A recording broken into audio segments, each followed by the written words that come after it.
po moderator Dr. Henry Thusawi tu kanilawa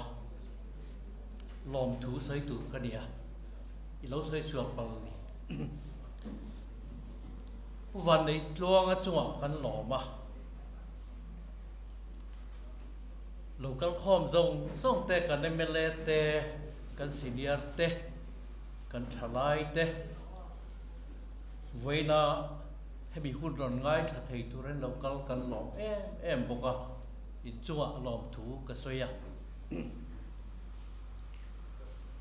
Bhavan nei tluanga chunga lom thu ka soi hian Bhavan nei tluang kan lom me ti ringon ki atok lo sat me eng wangin nge kan ti chuan kan danglam beisein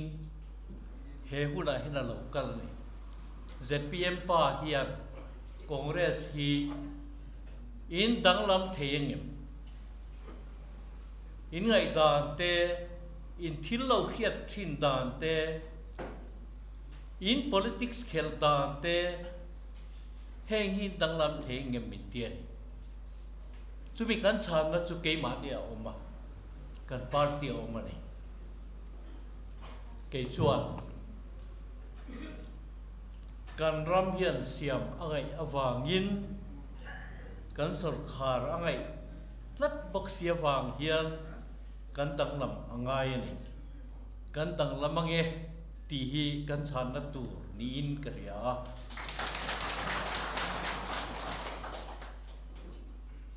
mihan en ula ni danga poka soi fo ka soi non don ni ka mai te ka ir te ka kut te hi en ro eng dik nie ma chuan a troi ral don le a hian a ruang ral don hemi luka thu dik hi khovel en om lo zona om chun pakhat chiao eng tika nge ti chawani voin tlai a chaw kan ei don in kan fia voin tlai a chaw kan ei don ai hian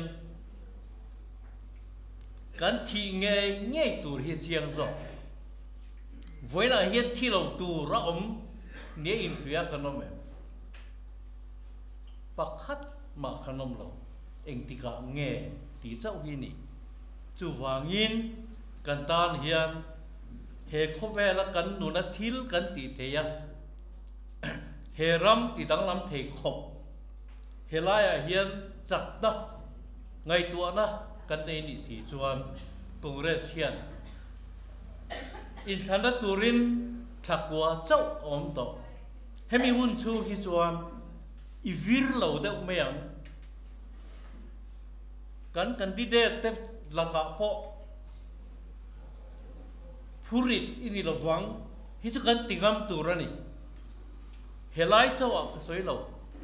rampum huapin chu tianga kan bul kan tran lo chuan tuna hen kan perfect thingtlang atanga bial vil turan ko te hi poisa nei nian fiat anon ko chat chewani he ngai dan hi kan pai angai ramro rel tur chuan mi hring niangai mi pai ma mai chiamani atok te apoi mo berzok chu he ram hi vei tak takem he ram tan hian ain pe phalan tiani awangin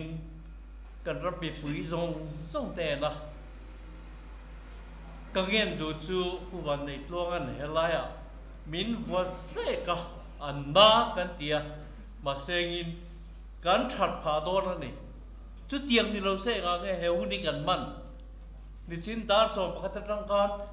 hei dar kar chan khatle chan waiting to ho mai turin kan lo tang kai pui turin kan lo ani chu wangin ta Congress unau pui zong te ngen na chu dang lamang u kan ngai tu na ko hi dang lamang u katan ni lovin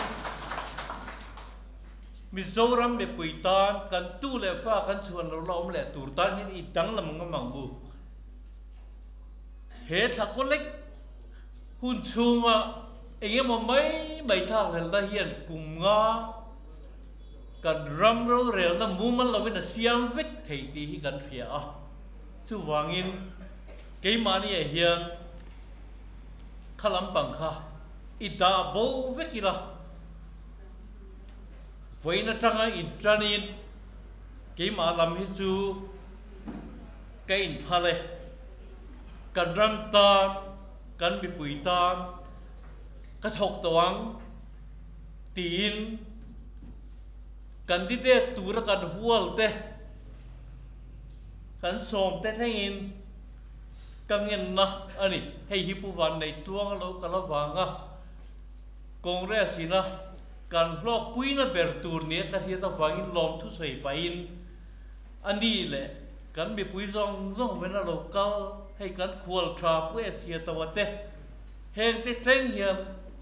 kan ram hi athazong ati dang lam tur ani chuan ke ni lo hian tu mai nan ti dang lam don lo